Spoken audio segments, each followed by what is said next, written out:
নমস্কার বন্ধুরা, education culture YouTube চ্যানেলে তোমাদের প্রত্যেককে স্বাগতম।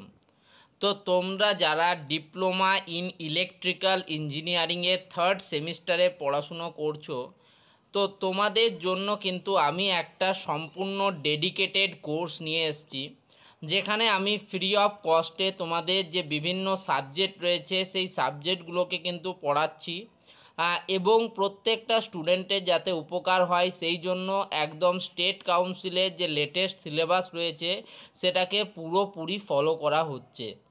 আমরা এখন তোমাদের একটা ইম্পর্টেন্ট সাবজেক্ট যেটার নাম হচ্ছে introduction to electric generation system, তো সেই সাবজেক্টটা পড়াচ্ছি।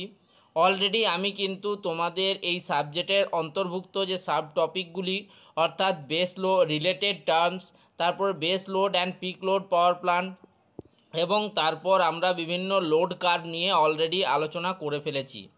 এবার আমরা যে 5.3 এর আন্ডারে বিভিন্ন ধরনের load curve, load duration curve, integrated duration curve এবং মাস কার্ভ নিয়ে আলোচনা করেছিলাম, তারই কিছু নিউমেরিক্যাল নিয়ে আলোচনা করব আজকের এই ভিডিওতে, যেগুলো কিন্তু প্রিভিয়াস ইয়ারে এসছে এবং এই বছরও এই ধরনের নিউমেরিক্যাল আসার সম্ভাবনা সবচেয়ে বেশি।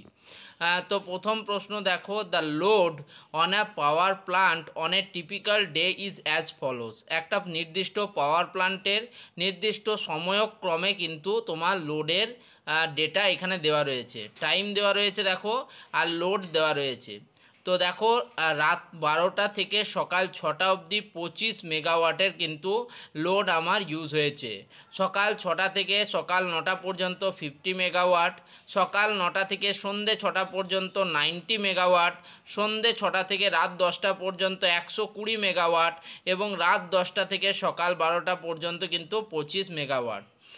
এটাকে কি করতে বলেছে প্রশ্নটা দেখো, plot the load curve and load duration curve on the power plant. Power প্লান্টের লোড কার্ভ এবং লোড ডিউরেশন কার্ভকে অঙ্কন করতে বলা হয়েছে। Also find the load factor of the power plant, একই সাথে পাওয়ার প্লান্টের লোড ফ্যাক্টরকে বের করতে বলা হয়েছে। তো আমরা এটা কিভাবে করব, calculate the total energy consumed and total time. একটা নির্দিষ্ট সময় অর্থাৎ এই 24 ঘন্টা সময়ে কি পরিমাণ এনার্জি কনজামশান হয়েছে সেটাকে কিন্তু বার করতে হবে সবার প্রথমে। তো দেখো, আমি দেখতে পাচ্ছি রাত 12টা থেকে সকাল 6টা পর্যন্ত 25 মেগাওয়াট, মানে 6 ঘন্টা কিন্তু 25 মেগাওয়াট বিদ্যুৎ চলেছে, ঠিক আছে। তারপরে সকাল 6টা থেকে সকাল 9টা পর্যন্ত অর্থাৎ 3 ঘন্টা 50 মেগাওয়াট, অর্থাৎ 50 মেগাওয়াট ইন্টু 3, প্লাস সকাল 9টা থেকে সন্ধ্যে 6টা পর্যন্ত 90 মেগাওয়াট, অর্থাৎ 90 মেগাওয়াট ইন্টু 9 ঘন্টা চলেছে দেখো, সকাল 6টা থেকে সন্ধ্যে 6টা পর্যন্ত, সকাল 9টা থেকে সন্ধ্যে 6টা পর্যন্ত, প্লাস 120 মেগাওয়াট চলেছে দেখো 4 ঘন্টা, সন্ধ্যে 6টা থেকে রাত 10টা পর্যন্ত, অতএব মেগাওয়াট ইন্টু 4 আওয়ার। তারপরে দেখো রাত্রি 10টা থেকে দুপুর সকাল 12টা পর্যন্ত চলেছে 25 মেগাওয়াট, মানে হচ্ছে 25 মেগাওয়াট চলেছে 2 ঘন্টা, অতএব 25 মেগাওয়াট ইন্টু 2 আওয়ার। তাহলে টোটাল আমরা যদি দেখি, টোটালে আমরা দেখব তোমার কিন্তু 1640 মেগাওয়াট আওয়ার কিন্তু আমার এনার্জি কনজামশান হয়েছে, ঠিক আছে।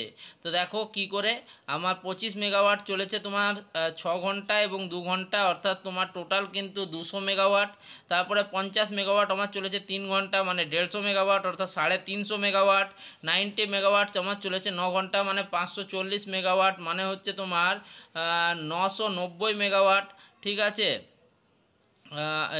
তারপর দেখো 120 ওয়াট চলেছে 4 ঘন্টা, তোমার কত চলেছে 120 ওয়াট আমার চলেছে কিন্তু 4 ঘন্টা, ঠিক আছে। সেটাকে আমরা যদি টোটাল দেখি তাহলে দেখব এখানে আমাদের একটু ক্যালকুলেশনে মিস্টেক আছে, তারাও দেখে নিচ্ছি। 25 মেগাওয়াট করে 6 ঘন্টা মানে 150, 50 মেগাওয়াট 3 ঘন্টা মানে 150, 90 মেগাওয়াট 9 আওয়ার্স মানে 810, ঠিক আছে। 120 মেগাওয়াট হচ্ছে 4 ঘন্টা, মানে এটা হচ্ছে 4 বারং 48, 480, এবং কিন্তু আমার 50 মেগাওয়াট 2 ঘন্টা মানে হচ্ছে 2 ঘন্টা মানে হচ্ছে 50, তার মানে 150 প্লাস 50 হচ্ছে আমার 200, 200 প্লাস 150 আমার হচ্ছে 350, 350 প্লাস 400 750, 750 প্লাস 80 মানে হচ্ছে 30, 750 আর 80 মানে হচ্ছে তোমার 530, 530 প্লাস দাঁড়াও আরেকবার, সরি 830, 830 প্লাস 810 মানে হচ্ছে 1640 মেগাওয়াট ইন্টু আওয়ার, ঠিক আছে। এটা হচ্ছে আমার কিন্তু টোটাল এনার্জি কনজামশান। এবার দেখো আমরা টোটাল এনার্জি কনজাম্পশন পেয়ে গেছি কত ঘন্টায়, 24 ঘন্টায়। তাহলে অ্যাভারেজ লোড কত হবে, P average equals to energy consumption total by total hours. Energy consumption total হচ্ছে 1640 মেগাওয়াট আওয়ার, আমার ঘন্টা হচ্ছে 24 ঘন্টা, তাহলে আওয়ার কেটে গেল এবং তোমার 24 দিয়ে ভাগ করলে হচ্ছে কিন্তু 68.33 মেগাওয়াট। এটা হচ্ছে আমার কিন্তু অ্যাভারেজ লোড। এবার অ্যাভারেজ লোড পেয়েছি। ম্যাক্সিমাম ডিমান্ড কত এখানে আমরা দেখেছি 120 মেগাওয়াট হচ্ছে আমার ম্যাক্সিমাম ডিমান্ড বা পি ম্যাক্স। তাহলে এখান থেকে আমরা লোড ফ্যাক্টর বার করতে বলেছে, প্রশ্নতে কি বলেছিল, find the load factor of the power plant. তাহলে load factor equals to average load by maximum demand. তাহলে অ্যাভারেজ লোড হচ্ছে 68.33 মেগাওয়াট এবং ম্যাক্সিমাম ডিমান্ড হচ্ছে 120 মেগাওয়াট, অর্থাৎ 0.5694 বা 0.57 হচ্ছে আমার কিন্তু লোড ফ্যাক্টর। আশা করি বুঝতে পারলে। এবার দেখো আমাকে কিন্তু লোড কার্ভ এবং লোড ডিউরেশন কার্ভ অঙ্কন করতে বলা হয়েছে। দেখো যদি আমরা কার্ভটা দেখি, তো দেখো সকাল 12টা থেকে সকাল 6টা মানে প্রায় 6 ঘন্টা আমার কিন্তু 25 মেগাওয়াট কিন্তু বিদ্যুৎ ছিল। তো সেই রকমই দেখো 6 ঘন্টা আমার ছিল 25 মেগাওয়াট, ঠিক আছে। নেক্সট পরবর্তী 3 ঘন্টা আমার ছিল 50 মেগাওয়াট। তো পরবর্তী 3 ঘন্টা দেখো আমি দিয়েছি 6টা থেকে 9টা, আমার 3 ঘন্টা ছিল 50 মেগাওয়াট। নেক্সট দেখো পরবর্তী তোমার 9 ঘন্টা ছিল 90 মেগাওয়াট। তো পরবর্তী দেখো আমরা 9 ঘন্টা দিয়েছি 90 মেগাওয়াট, অর্থাৎ 9 9 18 কিন্তু রয়েছে। নেক্সট তারপরে আমাদের পরবর্তী 4 ঘন্টা ছিল 120 মেগাওয়াট, অর্থাৎ দেখো 4 ঘন্টা আমাদের 120 মেগাওয়াট, আর 18 4 22 ঘন্টা কিন্তু কমপ্লিট হলো। এবং পরবর্তী 2 ঘন্টা আমাদের 25 মেগাওয়াট ছিল। তো দেখো পরবর্তী 2 আওয়ার্স আমার হচ্ছে 24 ঘন্টায় কিন্তু এটা রইলো। এবার এটা হলো তোমাদের সিম্পল যে লোড কার্ভ অঙ্কন করতে বলেছে। এবার লোড ডিউরেশন কার্ভ। তো দেখো আমি এতদিন তোমাদের লোড কার্ভ এবং লোড ডিউরেশন কার্ভের ব্যাপারে কি বলেছি একটু ভালো করে যদি পড়ো, তো লোড কার্ভ হচ্ছে দেখো আর load curve is a graph that plots the electrical power demand over a specific period of time such as a day, a month or a year. এবং লোড ডিউরেশন কার্ভে বলেছি দেখো আর load duration curve is a graph that shows the total amount of time as specified load level is meet or exceed in a power system over a given period, ঠিক আছে। it is typically derived from a chronological বা conventional load curve. The curve is created by arranging all load values in descending order of magnitude, আর মান কিন্তু কমতে কমতে থাকবে। তো সেই জন্যই কিন্তু দেখো আমার কিন্তু সব থেকে হায়েস্ট লোড কত 120 মেগাওয়াট।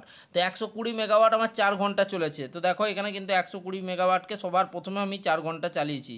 তার পরবর্তী ম্যাক্সিমাম ডিমান্ড কত 90 মেগাওয়াট। তো 90 মেগাওয়াট ক ঘন্টা চলেছে 9 ঘন্টা। তো তারপরে দেখো 90 মেগাওয়াটকে 9 ঘন্টা রেখেছি, অর্থাৎ 4 আর 9 কিন্তু 13 ঘন্টা হলো। পরবর্তী কত 50 হচ্ছে 3 ঘন্টা। তাহলে আমরা দেখো এটাকে 50 মেগাওয়াটটাকে 3 ঘন্টা রেখেছি, তার মানে কত হলো 13 3 16 হলো। এবার দেখো 25 মেগাওয়াট কিন্তু দুটো ভাগে ভাগ ছিল, টোটাল কিন্তু 8 ঘন্টা কিন্তু আমার 25 মেগাওয়াটটা ছিল। তো সেটাকেই আমরা লিখেছি 25 মেগাওয়াট 8 ঘন্টা, অর্থাৎ 16 আর 8 24। প্রথমটা হচ্ছে লোড কার্ভ, তারপরেরটা হচ্ছে লোড ডিউরেশন কার্ভ। আশা করি তোমরা লোড কার্ভ এবং লোড ডিউরেশন কার্ভ আঁকতে শিখলে এই ভিডিও থেকে। পরবর্তী ভিডিওতে আমরা আরও একটা প্রশ্ন নিয়ে আলোচনা করব, যেটা তোমাদের অবশ্যই প্রিভিয়াস ইয়ারে আসা প্রশ্ন। এবং তারপরে কিন্তু আমি এক কথায় কিন্তু তোমাদের 5.3 এর আন্ডারে এই load curve, load duration curve, integrated duration curve, mass curve এবং সিম্পল নিউমেরিক্যাল প্রবলেমটাকে কমপ্লিট করব। এবং তারপরে আমরা কিন্তু আরও 5.4 এর দিকে এগোবো। তো এই ভিডিওটা তাহলে এখানেই শেষ করছি। ধন্যবাদ।